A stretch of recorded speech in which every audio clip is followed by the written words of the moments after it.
sampai debat, sampai apa. Beliau kan orang filsafat. Orang Advent itu kan orang hari Sabat yang tidak mempercayai hari Natal. Nah, saya pelajari debat dengan beliau sampai tentunya dia tidak bisa menjawab tentang kenapa Tuhan minta tolong kepada Tuhan lagi. Ada itu ya Pak? Ada, ya hale-hale sahabatan. Kenapa kau Tuhan tinggalkan aku?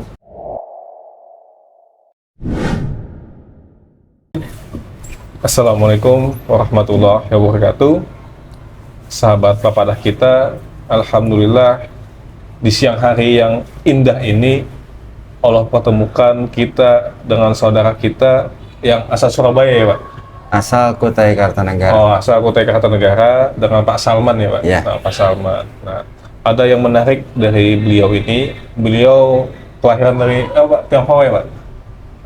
Keturunan Tionghoa. Tapi beliau memutuskan untuk sebagai mu'alaf ya Pak? Ya. Nah, perjalanan beliau menjadi mu'alaf itu bukan hal yang instan.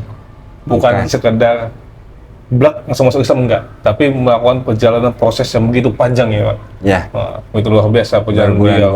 Berbulan-bulan sampai mentok akhirnya masuk agama Islam ya Pak. Ya. Nah, boleh kita kulik kisah beliau, cerita hidup beliau, kenapa sih sampai memilih yang namanya Islam? Ini silakan Pak. Gimana Pak awal ceritanya Pak? Ceritanya saya kan hanya mempelajari ya Mas. Mempelajari Alkitab mana yang benar untuk menentukan kehidupan kami sekeluarga. Kami punya keluarga berbeda agama. Masya Allah. Istri saya Muslim, anak-anak saya Muslim, saya masih Katolik. Jadi waktu beberapa tahun ke depan tuh saya masih berjalan beda agama menikah. Saya pengen mengetahui pun hati saya tertutup.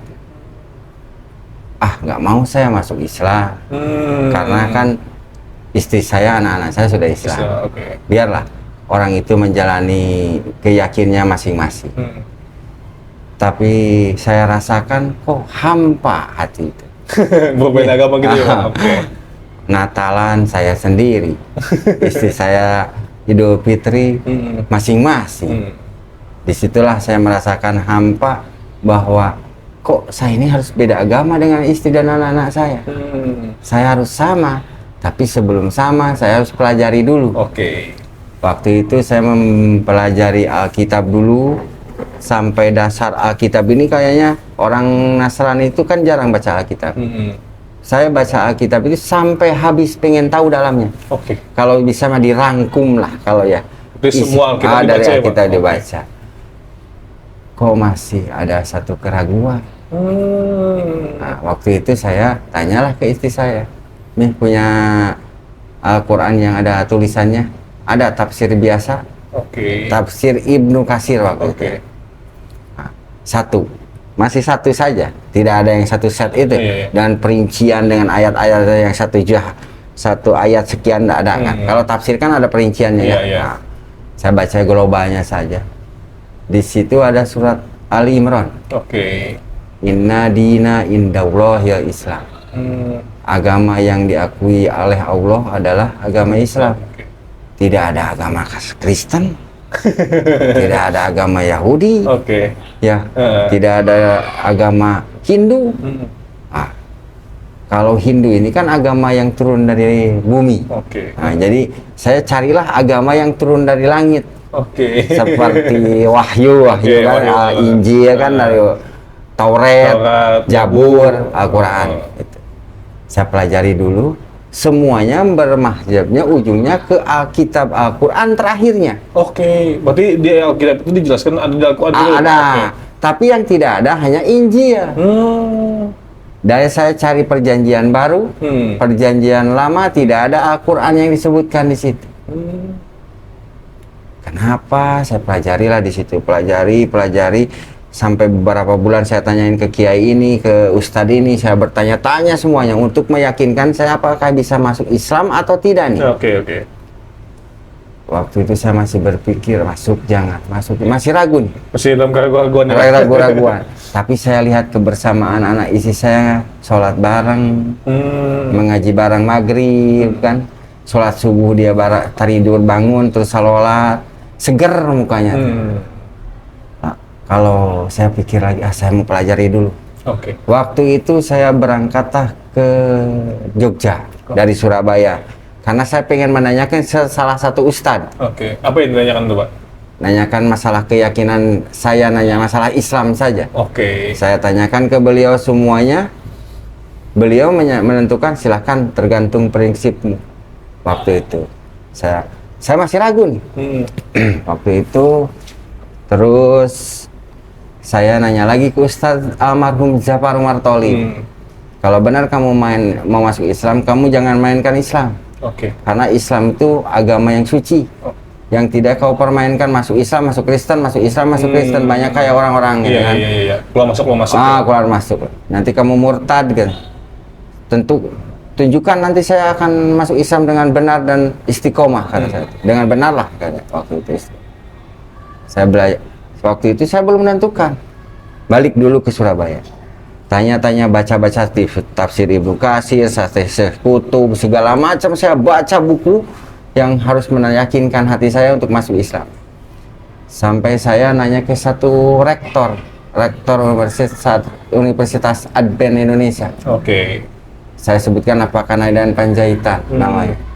Sampai debat, sampai apa, beliau kan orang filsafat. Oke. Orang Advent itu kan orang hari Sabat yang tidak mempercayai hari Natal.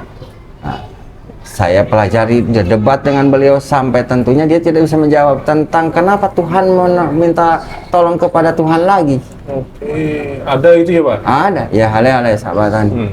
Kenapa kau Tuhan tinggalkan aku? Seorang Yesus kenapa minta tolong terus minta ditinggalkan oleh Tuhan? Oke. Kalau gitu, ya Allah minta tolonglah ya Allah. Nah, kan minta tolong Allah lagi nggak mungkin. Ya, Oke. dia minta tolong kepada Yesus, kepada Tuhan. Kenapa? Di situ semua jawabannya hanya nggak harus kita jawab, nggak harus kita bahas ke sana, nggak harus. Kita hanya imani saja. Imani kalau hati kita ragu, bagaimana? Betul. Ya, imani. Kalau di Islam kan kul huwallahu ahad. Tuhan itu hanya Jelas, satu. ya, Pak. Jelas. Tuhan itu hanya satu, tidak diperanakan, tidak tidur dan tidak yang lainnya tidak ada. Tapi kenapa di Alkitab Injil tidak disebutkan bahwa Tuhan itu esa? Ada Tuhan Bapa, ada Ibunda Maria, ada Tuhan Yesus. Berarti Trinitas dong.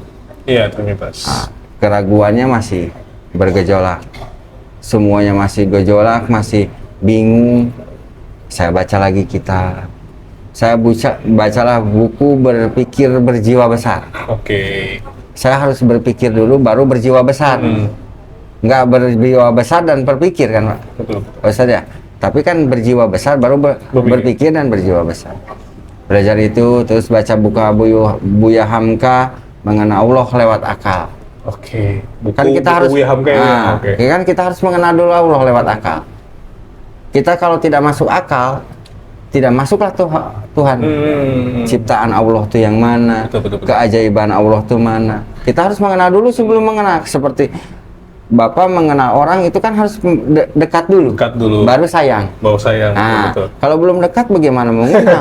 Nah, saya mau mengenal dulu Allah lewat akal. Ciptaannya begitu indah. Kalimahnya begitu indah. Ucapannya tidak berubah-ubah kayak Alkitab.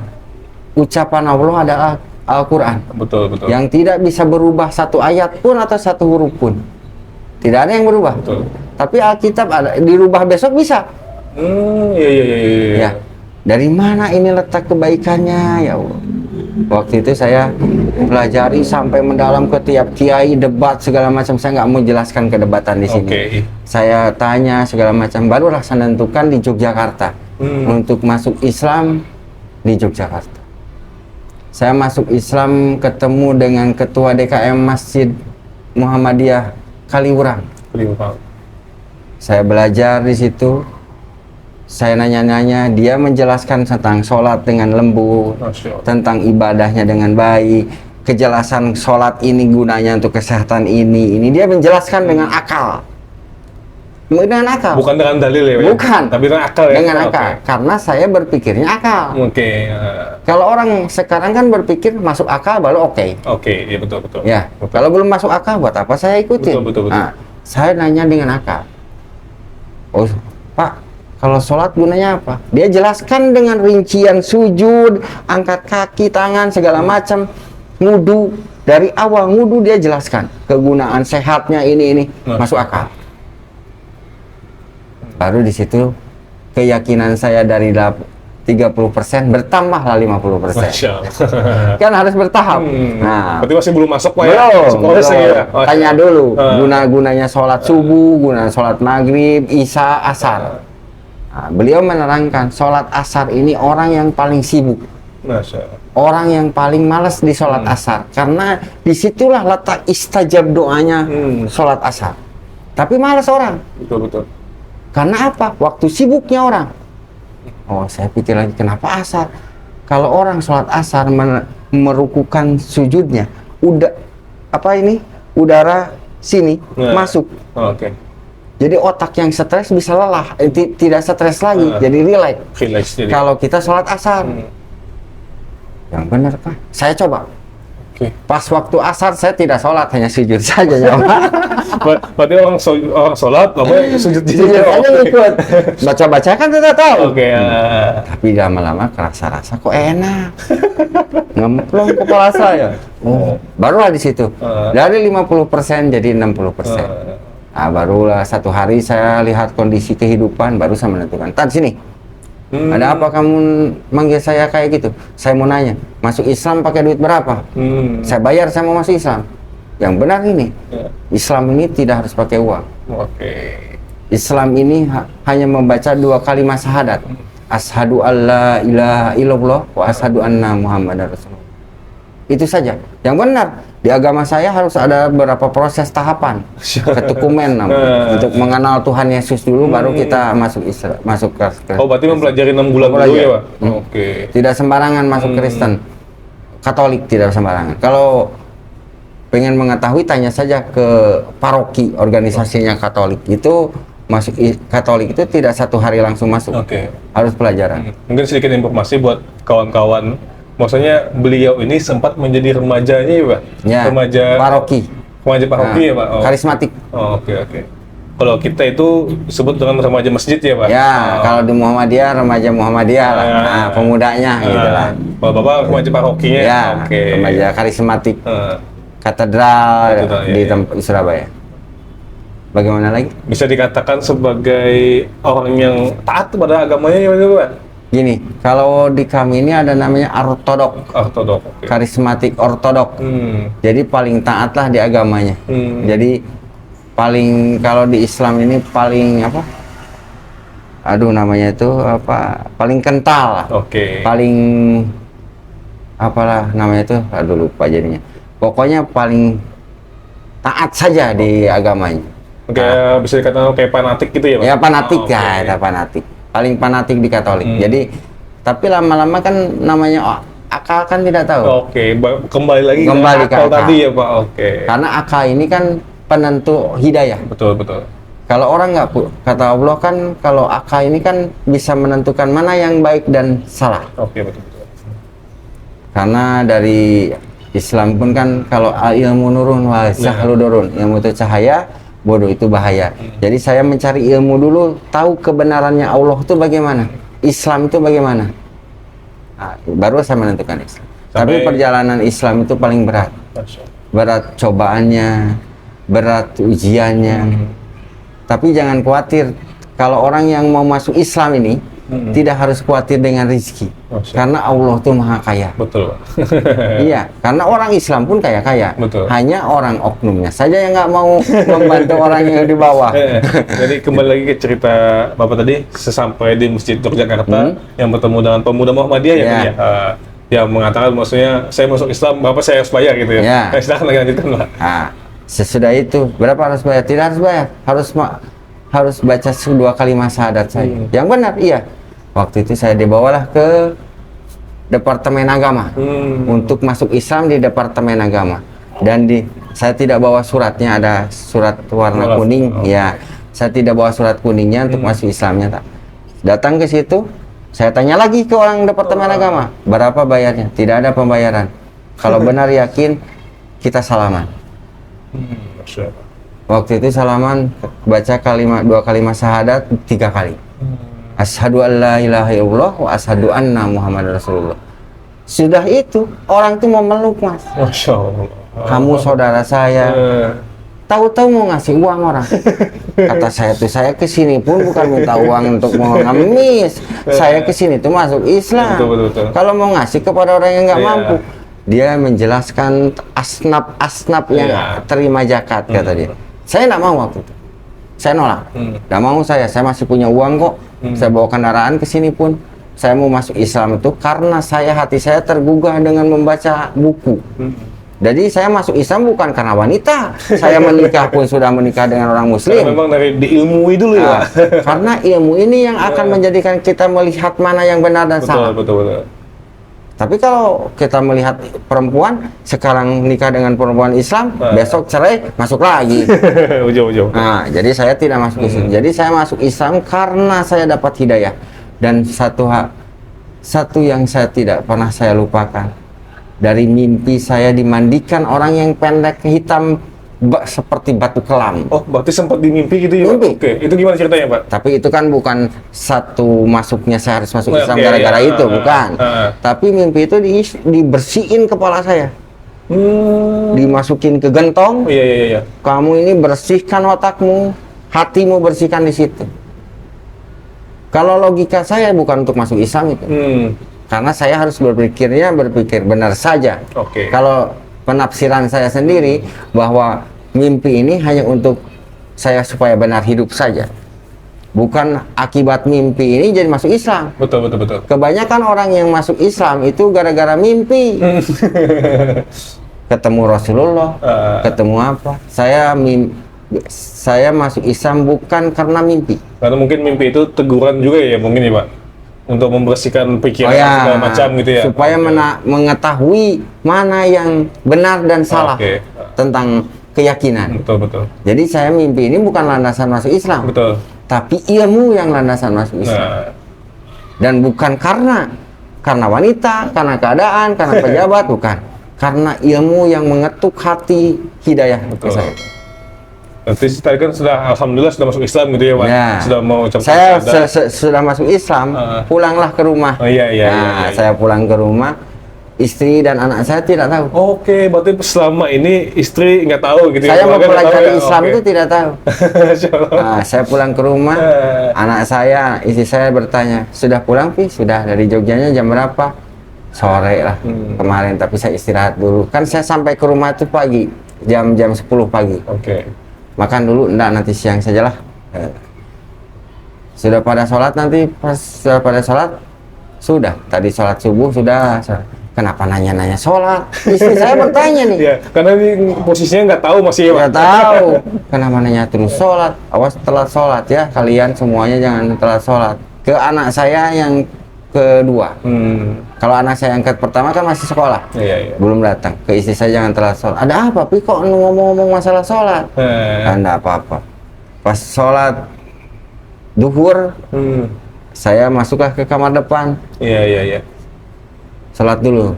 Nih sana, saya mau masuk dulu istirahat di kamar depan. Saya ambillah wudhu, kan ada kamar mandi di dalam. Saya wudhu, kunci saja. Waktu itu tidak ada sarung.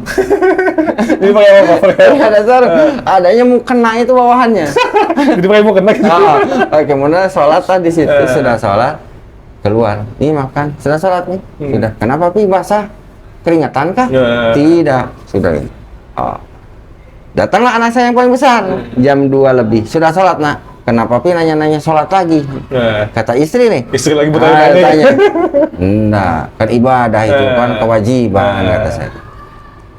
Anak saya ngomong, kenapa, Pi, nanya lagi sholat ke saya? Kan beda-beda agama. Tapi kan banyak, kalau banyak dosa tinggal minta ampun saja ke Yesus ke situ, ke gereja. Gitu kata Pak. Anak saya, kata saya itu, enggak, Nak, sholat yang baik ya, Nak.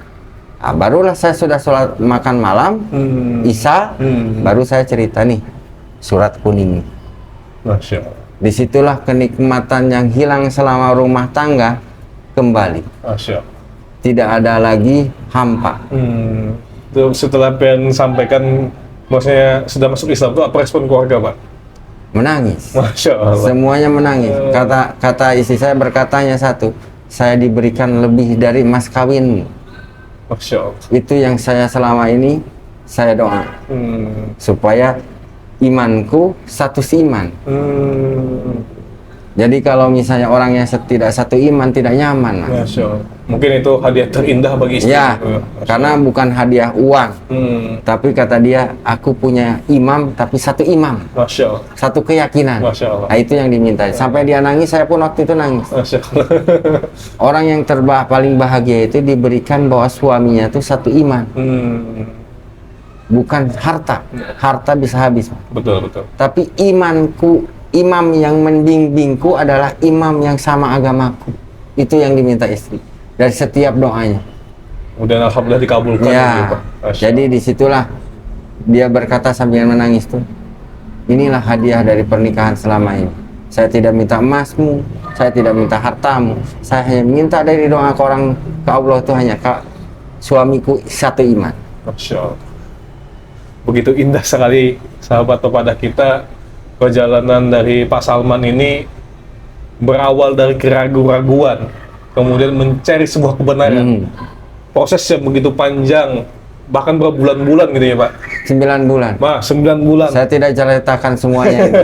Karena kalau diceritakan perihnya nanti nangis. Ini kita lihat beliau sudah berkaca-kaca gitu kan. Tapi ya, begitulah perjalanan beliau untuk mencari sebuah kebenaran, mencari agama Islam gitu, mencari ketenangan percaya Pak, untuk menjawab keraguan-keraguan dalam dirinya. Maksudnya yang disampaikan Allah Subhanahu Wa Taala, maksudnya agama di sisi Allah adalah agama Islam. Inna dina indallahi Islam. Dan Allah pun mengatakan bahwasanya al-yauma akmaltu lakum dinakum wa atmamtu alaikum wa ni'mati raditu lakumul Islam madinah, kata Allah dalam surah Al-Maidah ayat ketiga itu. Kata Allah Subhanahu Wa Taala, aku telah sempurnakan nikmatku untuk agama Islam dan aku ridho agama Islam untuk agama kalian. Itu disampaikan Allah Subhanahu Wa Taala. Artinya apa teman-teman sekalian? Islam adalah agama yang sempurna. Islam adalah agama penyempurna dari agama-agama lain. Mudah-mudahan kita bisa istiqomah dalam agama Islam. Makanya kata Rasulullah SAW menyarankan kepada kita semua untuk terus berdoa, ya muqallibal qulub, sabit qulubana ala dinika wa ta'atika ya muqallibal qulub. Wahai Allah yang maha membolak-balikan hati setiap manusia, tetapkanlah hati kami terus berada dalam agama Islam. Gitu ya Pak? Ya. Mungkin terakhir Pak, pesan buat saudara-saudara kita di luar sana, teman-teman di luar sana tuh dia.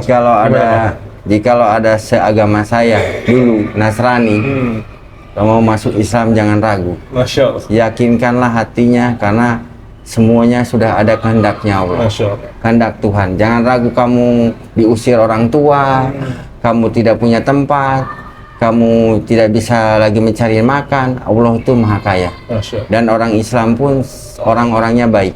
Jadi jangan ragu orang yang mau jadi mualaf dari Nasrani, Hindu, segala macam itu tidak boleh ragu untuk menentukan agama Islam itu adalah agama yang baik. Masya Allah. Termasuk orang-orangnya pun selalu ada yang baik. Kalau tahu agama, aturan agamanya pasti baik semuanya orang-orangnya. Jadi jangan ragu, jangan takut diusir, dijauhi keluarga, orang Nasrani mau masuk Islam, jangan. Lanjutkan hati dan hidayahnya. Masya Allah. Orang Islam ini kan selalu baik. Allah selalu ada orang untuk yang terbaik. Masya Allah. Kenalilah Islam. Kenalilah Islam lebih dalam teman-teman sekalian. Mungkin kita menganggap seorang Muslim itu mencerminkan Islam, tapi tidak. Tapi kenalilah Islam itu sendiri. Ya. Karena banyak orang Muslim tapi tidak mencerminkan Islam. Ya. Tapi Karena kita kenali Islamnya. Islam itu indah. Masya Allah. Saya tidak berbicara Muslim. Kita bicara Islam. Islam ini paling indah.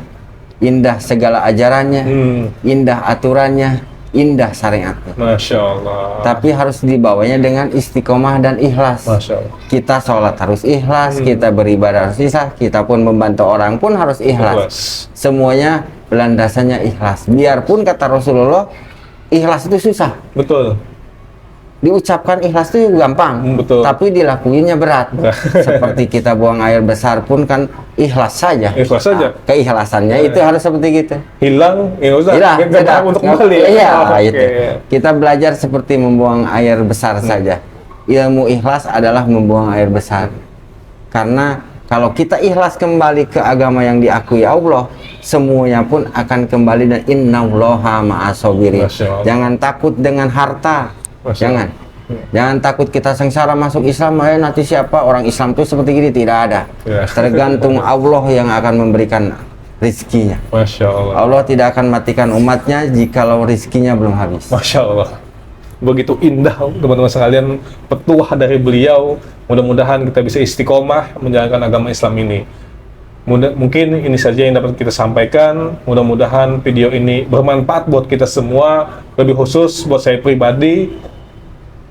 Apabila kawan-kawan suka dengan video ini, silahkan di like, di share, di subscribe, dan bagikan pada teman-teman lainnya agar mereka mengetahui informasi yang kita bagikan kali Dan ini. satu lagi, Ya, Pak. Pak Silakan, Pak. Ustadz ini nanti saya suruh datang ke rumah saya. Masya Allah. Nah, supaya datang supaya mengenal bahwa perbedaan agama dulu sekarang bersatu dengan agama. Satu agama adalah agama Islam. Masya Allah. Istri dan anak-anak saya nanti saya akan suruh mengisi YouTuber beliau supaya bertambah lagi subscribe-nya. Masya Allah. Terima kasih, Pak. Saya tunggu di Surabaya, Pak Masya Ustadz Allah. yang baik hati ini. Masya Allah. Oke, itu saja teman-teman sekalian. Assalamualaikum warahmatullahi wabarakatuh. Waalaikumsalam.